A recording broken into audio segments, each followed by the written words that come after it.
Olá, aqui é o Túlio Faria do DevPlano, seja muito bem-vindo a mais um vídeo aqui no canal. Hoje a gente vai falar um pouquinho sobre TypeScript e como que a gente pode gerenciar alguns erros, tá? Utilizando uma técnica bastante interessante, inclusive a gente vai fazer uma adaptação aqui de algumas formas que eu já vi essa técnica sendo utilizada, tá? Por sinal, essa técnica é bastante utilizada também dentro do Remix, tá? Então, para que a gente consiga gerenciar erros e também fazer type narrowing, que é o que a gente vai fazer aqui hoje. Então a gente vai misturar duas coisas, como que a gente pode verificar erros, né, ou fazer validação e também fazer type narrowing. Primeira coisa que a gente tem que entender, deixa eu vir aqui para o meu computador, estou num projeto que eu vou rodar com TS Node só para a gente testar.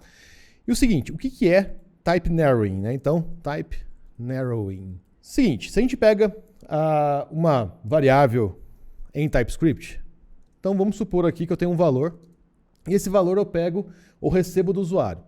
Então, pode ser que eu receba esse valor, pode ser que eu não receba. Eu vou fazer uma brincadeira aqui. Vou fazer um math.random. Se ele for maior do que 0.5, vou retornar Túlio. Caso contrário, eu vou retornar null. Então, o que acontece? Imaginem que essa é uma entrada do usuário, que ele pode digitar o nome dele ou simplesmente não digitar nada. Então, você precisa verificar esse valor. E aí, o que acontece? Se a gente olhar o valor aqui dessa nossa variável, ó, da variável valor, a gente vai ter ou Túlio ou null. Então, a gente tem uma interseção aqui de valor, de possibilidades de valores, né? Ou de tipos de valores. A gente tem uma string, que aqui nesse caso é fixa, ou ainda a gente tem um null. Se a gente quiser deixar um pouquinho mais bonitinho, vamos ver se a gente consegue tirar o valor aqui. Vamos deixar só o tipo dela. Só para a gente simular esse valor. Aqui ele ainda está pegando como Túlio. É que o valor está fixo. Tudo bem. Qual que é o problema aqui? Se você for buscar, por exemplo, no banco de dados, então vamos supor que você tem uma outra função que chama getFromDB. E aí você precisa do usuário, né? Então, user_id, que vai ser uma string. E aí, vamos supor console.log user_id. Então, o que acontece? Você precisa receber o user_id como string e vamos supor que esse valor aqui seja o user_id que você quer mandar. Então, aqui vai ser um ID qualquer. Então, eu quero ler esse registro do banco de dados e aí eu vou passar o user_id.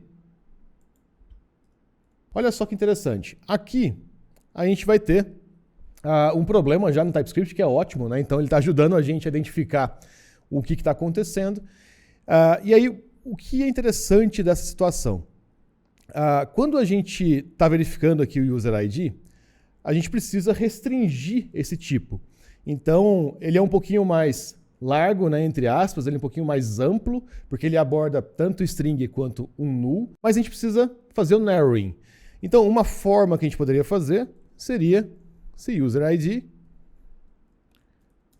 e aí sim a gente faz a busca no banco de dados. Porém, olha só que interessante, a gente vai perceber que o TypeScript ele já restringiu para a gente, então ele já sabe que dentro desse if a gente tem só uma string. Então a gente acabou fazendo um type narrowing, né? Então a gente estreitou a tipagem. Essa é uma forma de fazer type narrowing. Mas o que é interessante? A gente tem mais formas de fazer isso, né? Então, a gente tem algumas outras maneiras de fazer isso. E qual que é o problema aqui também, né? Se a gente for tratar esse erro, o que a gente teria que fazer?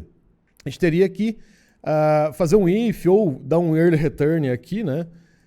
E tratar o erro aqui embaixo. Então, a gente teria que fazer alguns outros processamentos aqui para gerenciar esse erro. Uma possibilidade que está sendo bem legal, e muita gente está usando no Remix, inclusive eu estou usando bastante, é usar invariantes, tá?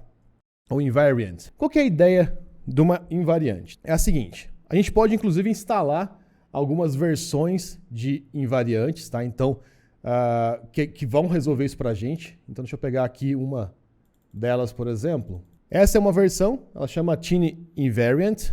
Essa é uma das que eu mais gosto, mas a gente vai construir uma nossa aqui para a gente entender um pouquinho mais. É uma função bem simples. Ó. Se a gente pegar dentro de search aqui, a gente vai ver que ela é bem pequena, né? Então, na verdade, ela faz a mesma coisa que a gente fez com um pouquinho mais de TypeScript. E ela faz uma outra coisa, que é na variação que a gente vai fazer aqui, eu vou remover, que ele tira para a gente a mensagem de erro. Essa é uma coisa que eu gosto de deixar aberto para que a gente consiga depois alterar esse valor, tá? Então, ele só deixa como invariant failed se estiver em produção. Mas a gente vai olhar e explorar um pouquinho mais aqui. Então, olha só. A gente tem essa versão de invariante e a gente tem, se a gente olhar aqui para baixo, ó, ele tem uma outra versão que é, inclusive, baseada em algumas versões que tem dentro do React, né? Então, dentro do React e do Flux. Essa é um pouquinho mais completa, tem a formatação da mensagem e tudo mais. Mas qual que é a ideia? A ideia é o seguinte, uma invariante, ela é baseada, inclusive, em asserts. O que é o assert, né? Vamos fazer uma brincadeira aqui, ó. Assert.ts. Então, o que é o assert? É bastante utilizado, inclusive, para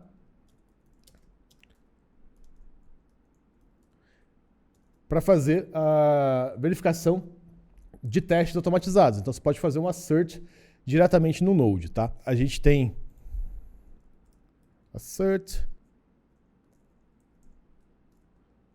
Se a gente faz um assert true, a gente consegue verificar que ele é verdadeiro, ou ele é um truthy. Então, o assert a gente usa bastante para testes automatizados, tá? Então, isso é bastante importante aqui. Deixa eu só fazer uma coisa. npm init -y. Deixa eu só deixar instalado aqui, ó. npm install -dev types/node. Ele deve reconhecer o assert agora. Beleza.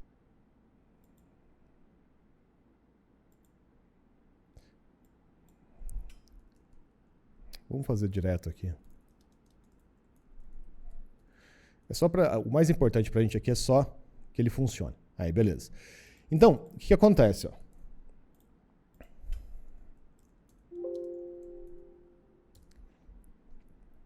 A gente vai reparar que se eu fizer um assert numa variável true, não vai acontecer nada. Porém, se eu fizer um assert numa variável false, a gente vai ter um erro. Ó. Tá? Então, invariantes têm a mesma intenção. Né? Então, a gente vai olhar uma expressão e vai tentar converter ela ou checar se ela é uma truthy, ou se ela é um valor que, se convertido para booleano, ela é verdadeiro. Então, olha só que interessante que a gente pode fazer aqui.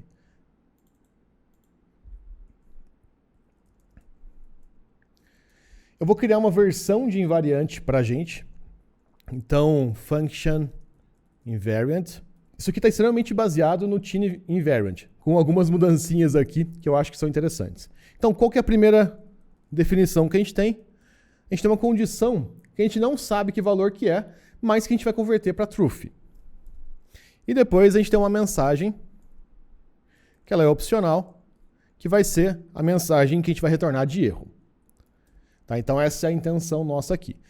Então o que eu vou fazer? Se condition, quando eu faço isso daqui, a minha condição ela vai ser passada por um truthy. Né? Então eu preciso convertê-la para booleano para conseguir fazer essa condição aqui. Se isso acontece, eu posso dar um return nela aqui já. Então o que acontece? Eu sei que aqui é n, mas aqui a minha condição, eu sei que ela é uma false. Aqui eu sei que ela é uma truthy. Então o que acontece? Se eu não for um truthy, o que eu quero fazer? Throw new error. E aí eu vou passar ou a mensagem, então se a mensagem existe, ou invariant error. Só para a gente brincar aqui um pouco. O que a gente vai fazer aqui agora? A gente vai pegar a nossa versão do type narrowing e a gente vai usar aqui embaixo para ver como é que fica. Qual que é a intenção nossa? Vamos pensar que a gente tem essa função e eu tenho essa função processamento aqui. Function run. Só para ele parar de dar nó aqui nas... Então, ó, qual que é a ideia? Tem a minha função que lê do banco, ela espera uma string. Então eu não quero fazer dessa forma aqui. Tá? Então, o que a gente vai fazer? Ó? Eu quero usar a minha invariante. Então, qual que é a minha invariant aqui? User ID. You need to provide user ID. Porém, percebam o seguinte, a gente não teve o mesmo efeito, ó. Então, a gente não conseguiu ter aqui nossa mesma característica que a gente estava buscando. Tá faltando alguma coisa aqui, né, pra gente fazer e pra gente descobrir como resolver isso, tá? Tá faltando alguma coisinha. O que a gente pode fazer, tá?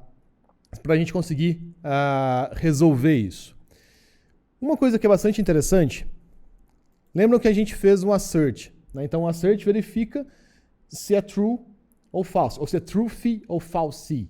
Né? Então, o valor que eu passo para o assert, se convertido para true ou false, se ele tende a ser um true, né? Se ele tende a ser um verdadeiro, ou se ele tende a ser um falso.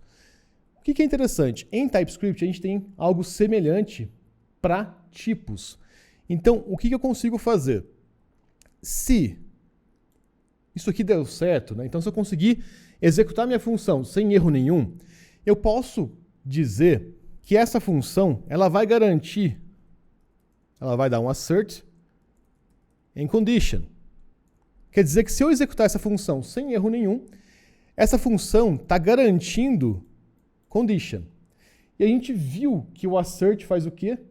Que o assert verifica se é truth. Quando eu pego uma string e olho se ela é truth ou false, o null ela é um false.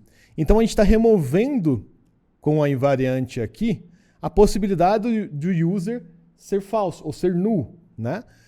E aí o que acontece? Aqui, ó, eu consigo ter certeza que ele é só a string. Então eu consigo remover undefined, consigo remover null.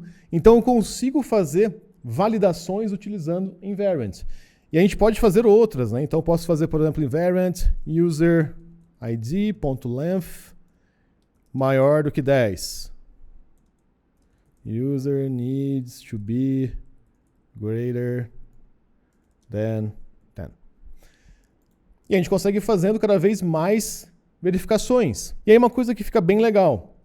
Com a invariante, com essa ideia de invariante, a gente não cria esse nested condition, né? Então a gente não vai aninhando as condições. Então fica muito mais interessante você validar. Você tem uma sequência de validações que você pode fazer. E se a gente olhar a implementação do Tiny Invariant, que é bem próximo do que a gente fez aqui, a gente vai reparar que ele remove se o erro for em produção. O que eu estou preferindo fazer, tá? Se for produção ou não, eu não vou tirar o erro na invariante. O que eu faço? Eu preciso ter, em quem está chamando esse código, eu preciso ter certeza que ele vai verificar esse erro. Tá? Então é importante que eu consiga saber que esse cara está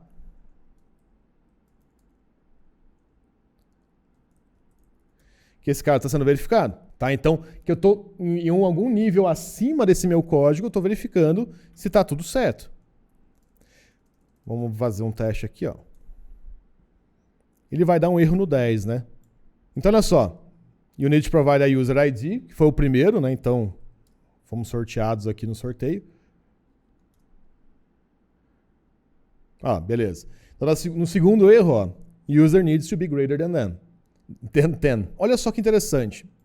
Fica bem mais fácil a gente fazer type narrowing, principalmente quando é null, né? Então, que é um tipo de condição que a gente sempre vai ter que fazer, né? Então, fiz uma busca no banco de dados. Será que eu encontrei esse usuário no banco de dados, né? Então, vamos supor, const user from DB.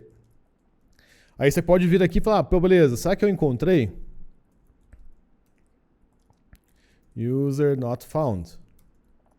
Então fica muito mais linear, né, esse código, ele vai crescendo para baixo, fica muito mais fácil da gente ler dessa forma, além da outra vantagem aqui, que a gente está fazendo type narrowing. Né? Então, principalmente quando a gente tem um null, um false aqui, né? Então null, undefined, etc., um vetor vazio e assim por diante, que é convertido para false. Olha só que legal, a gente consegue garantir que a partir daquele ponto do código ele vai ser um valor truth, então eu estreitei a tipagem dele, tá? Fica bastante interessante, tá? E aí, lembrando novamente, se a gente está utilizando o invariant sem remover as mensagens todas, né, para produção, é legal a gente ter pelo menos um nível ali catando todos esses erros para que a gente não quebre a aplicação. Uma coisa que é legal, em remix, o que a gente pode fazer? Tá? No remix, aliás, a gente pode utilizar o error boundary, tá? Que é um componente que pega todos os erros. Então você pode colocar um error boundary que trata esses erros. Tá? Isso que eu faço nos meus projetos hoje. Então, quero verificar se o usuário está logado ou tem uma permissão XYZ para fazer tal coisa. Eu faço uma invariante, tá? Então eu uso o invariant, faço a checagem dessa permissão. Se ele não tem, ele vai dar um throw num erro, mas num error boundary dentro do remix, a gente faz a captura desse erro e trata esse erro. Então, se eu retornei, por exemplo, um auth error, se eu retornei enfim, algo nesse sentido, eu consigo fazer o tratamento disso. E é lógico, você consegue ainda customizar ainda mais essa invariant. Então, por exemplo, você pode ter um código interno para o erro. Então, se é autenticação, se é permissão, erro de entrada e assim por diante, ter uma mensagem e aí você tira a mensagem quando você for colocar em produção. Então, a minha intenção aqui nesse vídeo, inclusive, é trazer essa ideia que talvez você não precise do Tiny Invariation, tá? Ou Tiny Invariant. Porque você pode construir o seu de acordo com as suas necessidades. Ou ainda, você pode, por exemplo, tratar aqui e fazer alguma outra, ligar no seu gerenciador de logs e assim por diante. Então é bastante interessante para a gente verificar esse tipo de situação. Tá? É lógico, dá para você usar, inclusive quando o invariante foi criado, etc., são para erros que não deveriam acontecer. Né? Então, para erros que você esperaria que não acontecesse. Então, um ID que foi inserido no lugar errado, etc. Mas a gente consegue utilizar ele um pouquinho além, né? Então, para que a gente consiga gerenciar esses erros de uma forma muito mais interessante. E, obviamente, você pode criar invariantes aqui específicas para outros momentos. Né? Então, eu quero fazer uma invariante específica para um número. Então, dado que eu tenho um valor aqui que é n, eu quero fazer o type narrowing para número, beleza. Eu quero fazer um type narrowing só para strings, beleza. Então você pode usar essa mesma ideia para fazer outros processamentos nas suas entradas, tá? Então, ou ainda dentro do seu código, que é bastante bacana.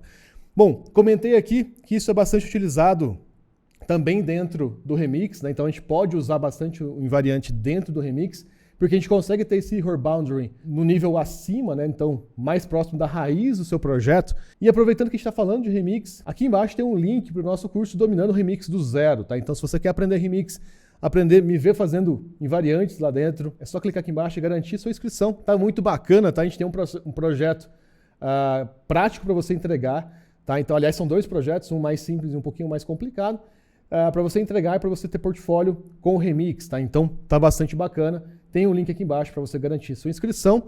E se você gostou desse vídeo, deixa de curtir e comentar aqui, tá? Então deixa um comentário aqui embaixo o que você achou do invariant, se você já conhecia, se você já tinha visto o Tiny Invariant ou o invariant, se você sabia como que ele funcionava internamente. É isso, e eu te vejo no próximo vídeo. Até mais, valeu!